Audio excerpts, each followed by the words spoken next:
जय हिंद दोस्तों, आप सभी का स्वागत है एक नए वीडियो में। मैं राजकिशोर सर सूर्योदय जीएस एकेडमी मसरख से आप सभी का स्वागत करता हूं। तो दोस्तों, अभी जो है कि आगामी मद्य निषेध पुलिस का एग्जाम होने वाला है और मद्य निषेध पुलिस और बिहार मद्य निषेध दरोगा के लिए ये आप लोग के लिए हम साउंड जो कि ध्वनि चैप्टर फिजिक्स का है और इससे जो है कि बेहतरीन जो है कि क्वेश्चन हम आप लोग के लिए लाए हैं जो आपके एग्जाम के लिए रामबाण साबित होगा।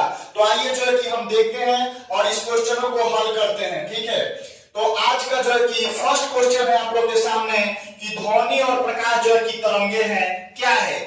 तो ध्वनि, आपको पता होगा कि ध्वनि जो है कि निर्वात में गमन नहीं कर सकती है और ध्वनि का ध्रुवण भी नहीं होता है और इस तरह से है कि ध्वनि जो है अनुदैर्घ्य तरंग होती है, अनुदैर्घ्य तरंग होती है। तो ध्वनि जो है अनुदैर्घ्य तरंग है, जबकि प्रकाश को गमन करने के लिए किसी माध्यम की आवश्यकता नहीं होती है और प्रकाश जो है कि निर्वात में भी गमन कर सकता है और प्रकाश का ध्रुवण भी होता है। तो प्रकाश जो है कि अनुप्रस्थ तरंग है। क्या है? अनुप्रस्थ तरंग है। तो आपको जो है कि आंसर अब करना है कि ध्वनि और प्रकाश जो है कि क्रमशः कौन सी तरंगे हैं। तो ध्वनि जो है कि अनुदैर्घ्य तरंग है और प्रकाश जो है कि अनुप्रस्थ तरंग है। तो इसका आंसर हो जाएगा ए। इसका क्या आंसर होगा? ए हो जाएगा। ठीक है, फिर हम आगे बढ़ते हैं, आगे क्वेश्चनों को देखते हैं। दूसरा क्वेश्चन है, आपको बताना है। ठीक है, दूसरा क्वेश्चन है कि निम्न में से कौन सा कथन ध्वनि तरंगों के लिए सत्य है।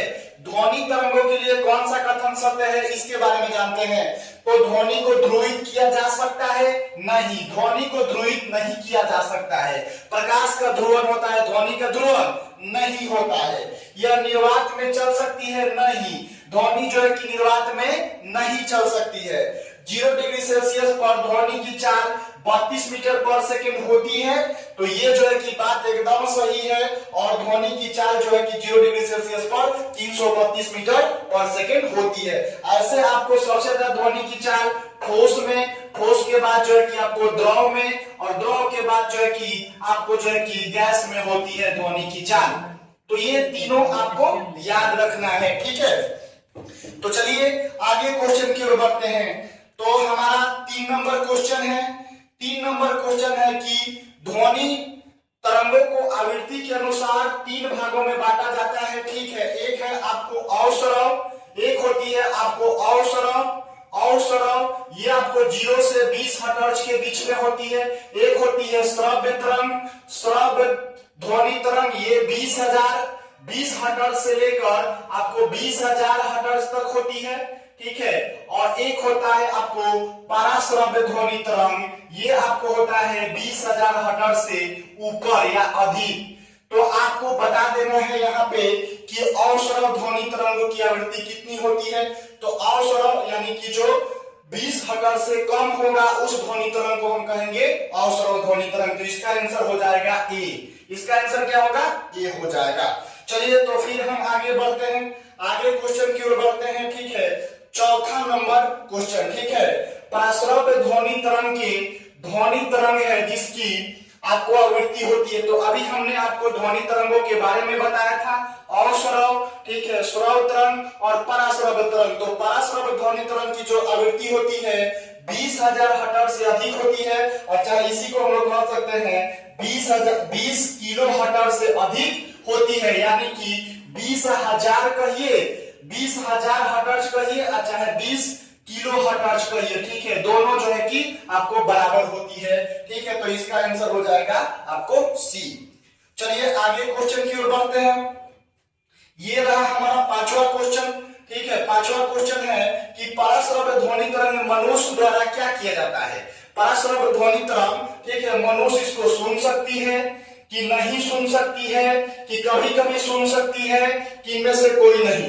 तभी आपको हम बताए हैं कि पराश्रव्य ध्वनि तरंग जो है कि मनुष्य जो है कि इसको नहीं सुन सकती है। ठीक है, मनुष्य इसको नहीं सुन सकती है। पराश्रव्य ध्वनि तरंगों को सुनने के लिए कुछ आपको जो जानवर है, आपको कुत्ता है, ठीक है, आपको जो है कि चमगादड़ है, चमगादड़ जो है कि उड़ने के लिए इसका प्रयोग करते हैं, प्लस जो है कि डाल्फिन है, डाल्फिन जो है आपको ये सुनने के लिए इसका प्रयोग करते हैं लोग। ठीक है, तो इसका आंसर हो जाएगा कि पराश्रव्य ध्वनि तरंग को मनुष्य नहीं सुन सकता है। चलिए आगे क्वेश्चन की ओर हम बढ़ते हैं। और ये रहा हमारा छठा क्वेश्चन। बताइए, ठीक है, कि प्रस्रव्य ध्वनि तरंगों को सबसे पहले किसने सीटी बजाकर उत्पन्न किया था? प्रस्रव्य ध्वनि तरंग को सबसे पहले किसने सीटी बजाकर उत्पन्न किया था? तो आपको बता देना है, न्यूटन ने, ठीक है, न्यूटन ने, कि गाल्टन ने, कि हटर्स ने, कि फैराडे ने। तो इसका आंसर जो होगा आपको गाल्टन ने। किसका? गाल्टन ने। न्यूटन की बात करें तो ये गति के नियम दिए थे, ठीक है, गति का नियम किसने दिया था? न्यूटन ने, ठीक है। गुरुत्वाकर्षण का नियम किसने दिया था?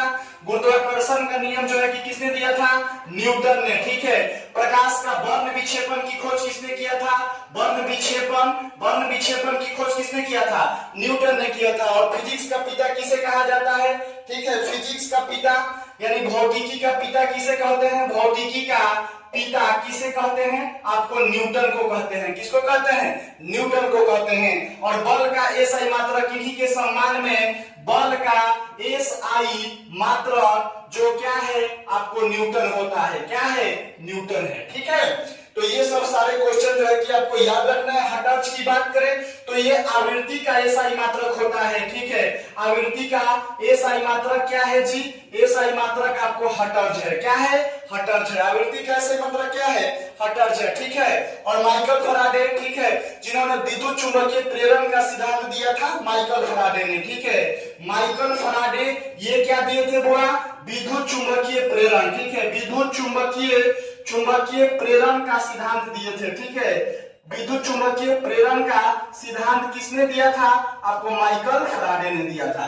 तो इस तरह से आपको विभिन्न क्वेश्चनों को जो है कि ऐसे आपको पढ़ना है ताकि कोई भी क्वेश्चन आए तो आपसे छूट न सके। चलिए आगे फिर क्वेश्चन की ओर बढ़ते हैं। हमारा 7वां नंबर क्वेश्चन है, ठीक है, आप लोग के सामने ये रहा, ठीक है। 7वां नंबर क्वेश्चन आप लोग को बताना है, ठीक है। 7 नंबर क्वेश्चन आपको बताना है कि शिकार परभक्षियों या बाधाओं का पता लगाने के लिए चमगादड़ अथवा डॉल्फिन किस परिघटना का प्रयोग करते हैं? तो अभी हम आप लोग के सामने बताए थे कि शिकार परिभक्षी या बाधाओं का पता लगाने के लिए चमगादड़ को उड़ने में और डॉल्फिन के द्वारा जो है कि कौन सा ध्वनि तरंग का प्रयोग किया जाता है? तो जो है कि आपको प्रतिध्वनि का निर्धारण किया जाता है। कौन किया जाता है? प्रतिध्वनि का। क्या होता है? प्रतिध्वनि। और प्रतिध्वनि किसे कहते हैं? मान लीजिए कि कोई ध्वनि तरंग जा रही है और किसी परावर्तक सतह से वापस टकराकर पुनः हमारे कानों में सुनाई देगी तो उसे हम लोग प्रतिध्वनि कहते हैं। और प्रतिध्वनि सुनने के लिए श्रोता और जो है कि परावर्तक सतह के बीच में 17 मीटर की न्यूनतम दूरी होनी चाहिए। फीट की बात किया जाए तो 56 फीट होनी चाहिए। तो इस तरह से ये क्वेश्चन जो है कि आपको याद रखना है। चलिए फिर आगे क्वेश्चन की ओर बढ़ते हैं। अगला जो हमारा क्वेश्चन है कि कीड़ों तथा हानि पहुंचाने वाले तत्वों को घरों से दूर भगाने के लिए किस ध्वनि तरंग का प्रयोग किया जाता है? ठीक है, अल्ट्रासोनिक तरंग, ठीक है, रेडियो तरंग, इंफ्रारेड तरंग और सबसोनिक तरंग। तो इसका जो आंसर हो जाएगा अल्ट्रासोनिक तरंग, जिसको हम लोग कहते हैं पराश्रव्य तरंग। क्या कहते हैं? पराश्रव्य ध्वनि तरंग कहते हैं, ठीक है। चलिए आगे क्वेश्चन की ओर हम बढ़ते हैं। अगला जो हमारा क्वेश्चन है, ये ध्वनि का तरत्व किस पर निर्भर करता है? ध्वनि का तरत्व जो है आपको आवृत्ति पर निर्भर करता है। किस पर निर्भर करता है? आवृत्ति पर निर्भर करता है। और ध्वनि का तरत्व के कारण ही कोई ध्वनि मोटी या पतली सुनाई देती है, मोटी या पतली सुनाई देती है। और जिस वस्तु का आपको तरत्व अधिक रहेगा उसका जो है कि आवाज भी आपको पतली होगी, ठीक है। इसीलिए पुरुषों की अपेक्षा महिलाओं की आवाज जो है कि क्या होती है? पतली होती है। तो ये आपको याद रखिएगा लोग कि मोटी या पतली ध्वनि सुनाई देती है आपको तरत्व के कारण, और तरत्व किसके कारण होता है? आवृत्ति के कारण, ठीक है। चलिए आगे क्वेश्चन की ओर बढ़ते हैं हम। ये हमारा 10वां क्वेश्चन है, ठीक है। विमानों के आंतरिक भागों की सफाई में, ठीक है, किसका प्रयोग किया जाता है? विमान जो होता है उसके आंतरिक भागों की सफाई में किसका प्रयोग किया जाता है? तो प्रस्रव्य ध्वनि तरंग का, कि औद्योगिक अम्ल का, कि अवसर ध्वनि तरंग का, कि कार्बन डाइऑक्साइड का, ठीक है। तो इसका आंसर हो जाएगा प्रस्रव्य ध्वनि तरंग, ठीक है, जो कि विमानों के पुर्जों को साफ करने में आपको इस इसका उपयोग बहुत जगह होता है। आप लोग देखिए, चिमनी को साफ करने में, चिमनी की कालिक साफ करने में, चिमनी की कालिक साफ करने में, कालिक साफ करने में, ठीक है। उसके बाद जो है कि आपको ट्यूमर का पता लगाने में, ट्यूमर का पता लगाने में, ट्यूमर का पता लगाने में, ठीक है। दूध के जीवाणुओं को मारने में, ठीक है, दूध के जीवाणुओं को मारने में, दूध के जीवाणुओं को मारने में, ठीक है, दूध के जीवाणुओं को मारने में, ठीक है। उसके बाद जो है कि चमगादड़ जो है कि रात में उड़ने में, ठीक है, उड़ने में इसका प्रयोग करते हैं।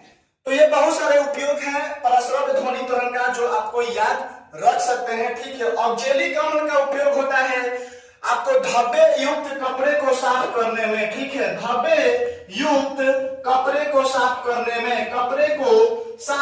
में इसका उपयोग किया जाता है, ठीक है। आगे जो है कि अवसरण त्वरण जिसको हम लोग नहीं सुन सकते हैं, और कार्बन डाइऑक्साइड जो है कि यह वायुमंडल में जो है कि आपको 0.03% पाया जाता है। और कार्बन डाइऑक्साइड अगर ठोस अवस्था में हो तो इसे शुष्क है, क्या कहते हैं, शुष्क बर्फ कहते हैं।